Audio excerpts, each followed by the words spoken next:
हाँ, वो उसमें ऐसे सवाल होते थे। शरीयत का कलमा आम जानते हैं, तरीकत का कलमा पढ़ो,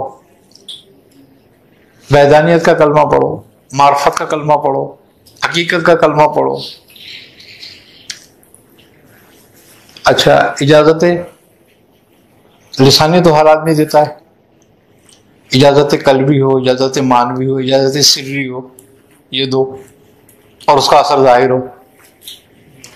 तवज्जो ज़ाहिरी, तवज्जो बातिनी, तवज्जो मानवी, तवज्जो सिर्री, तवज्जो कल्बी, तवज्जो इख्फा, तवज्जो इत्तेहादी, तवज्जो इस्लाही। हाँ, तो वो सिलसिला मियाँ साहब ने बंद कराया था। आई ना समझ बात? 4 यार ज़ाहिरी, 4 यार बातिनी। हाँ, 4 पीर ज़ाहिरी, 4 पीर बातिनी, 4 यार ज़ाहिरी, 4 यार बातिनी, और 4 पीर शरीयत के, 4 तरीकत के, 4 मार्फत के, 4 हकीकत के, 4 वैदानियत के पीर। बताओ कहाँ है? आई समझ में बात? और किसकी विलायत कल्बी है, किसकी विलायत सिर्री है, किसकी विलायत शरीयत की है, किसकी विलायत ज़ाहिरी है, किसकी विलायत बातिनी है, किसकी विलायत औतादी है, किसकी विलायत अब्दाली है। बहुत सारे उसमें सवाल और जवाब होते थे। और ला कहे तो कहाँ लगता है, इल्ला कहे तो कहाँ लगता है, इल्ला कहे तो कहाँ लगता है, अल्लाह कहे तो कहाँ लगता है, हु कहे तो कहाँ लगता है, हा कहे तो कहाँ लगेगा, ही कहे तो कहाँ लगेगा, हु कहे तो कहाँ लगेगा। यानी कि ये तमाम लताइफ के जिक्र हैं कि कौन सा लफ्ज जो है कहाँ पर लगेगा जाकर, और जब हम उस लफ्ज को अदा करें तो हमारा जो है इरादा और हमारा जो तसव्वुर है कहाँ जाना चाहिए। आई ना समझ बात? अब वो कहते हैं मिसाल के तौर पर, भाई ला की शरह बयान करो कि ला की हकीकत क्या है। अब सारी कायनात लाई की हकीकत है, क्या बयान करोगे, कितनी बयान करोगे? अब वो जब तुमने बयान करना शुरू करी, अब वो साबित करो कुरान से।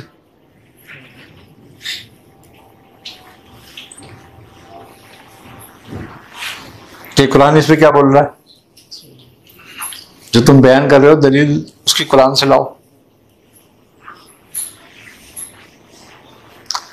ला का मकाम जिब्राइल का कौन सा मकाम है, इसराफील का मकाम ला में कौन सा है, और इल्ला में कौन सा है, अल्लाह में कौन सा है।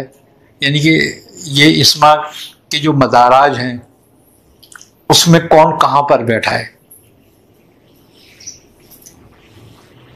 अब एक बार चहल का आपका सवाल आ गया कि चहल का आपका इसमें आजम बताओ क्या है।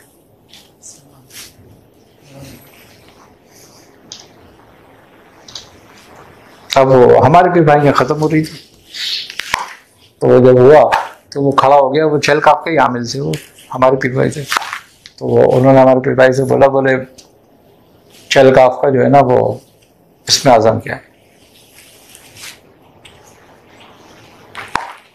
तो उन्होंने कहा कि चहल का आपका इसमें आजम इसमें काफी है,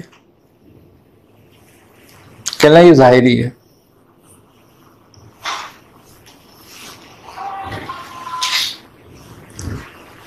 इसका इसमें आजम, इसका मौकिल और उसका मकाम क्या है, कहां है। तो मुझसे कहने लगे अभी तूने चलका को चिल्ला काटा है ना। मैंने कहा हाँ।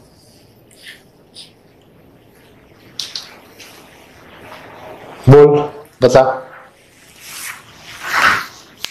मैंने कहा देखो ये महफिल में बात करने की नहीं है। कहने लगे नहीं, इसने सवाल तो ऐसे कर दिया।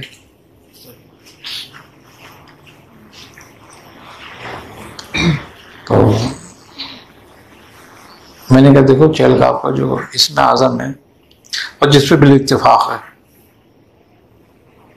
यह है ककमीन। इसमें एक लफ्ज आता है ककमीन, है ना, ककमीन। मैंने कहा ये इसका इसमें आजम है और मिन कला का उसका मकाम है। तो इसके बारे में बुजुर्गों ने ये फरमाया है कि जब इसकी दावत होती है ना तो इसकी निशिस्त होती है, और फिर जब इसकी निशिस्त होती है उसमें इसके असरार और भेद खोले जाते हैं। वैसे नहीं, इसकी अगर शरह लिखी जाए ना तो इसकी शरह इतनी खतरनाक है कि अगर किसी के हाथ लग जाए तो वो उससे सब कुछ कर सकता है। ये दावत सुलेमानी हो जाती है। तो मैंने कहा ककमीनी ने इसका इसमें आजम है, और ककमीनी नहीं इसका मौकिल है, और मकाम उसका कला का है, और ये अर्श से नीचे का मकाम है। एक अर्श से दूसरे अर्श के दरमियान का जो मकाम है, तो छठे से सातवें अर्श के जो दरमियान का मकाम है वो कला का कहलाता है, और वहां पर ये होता है। और तमाम कायनात के शयातीन और तमाम कायनात के सिफली अहमाल के जो मौकिल और रूहानियत हैं वो सब इसके ताबे हैं। ये सब पे तसर्रुफ रखता है।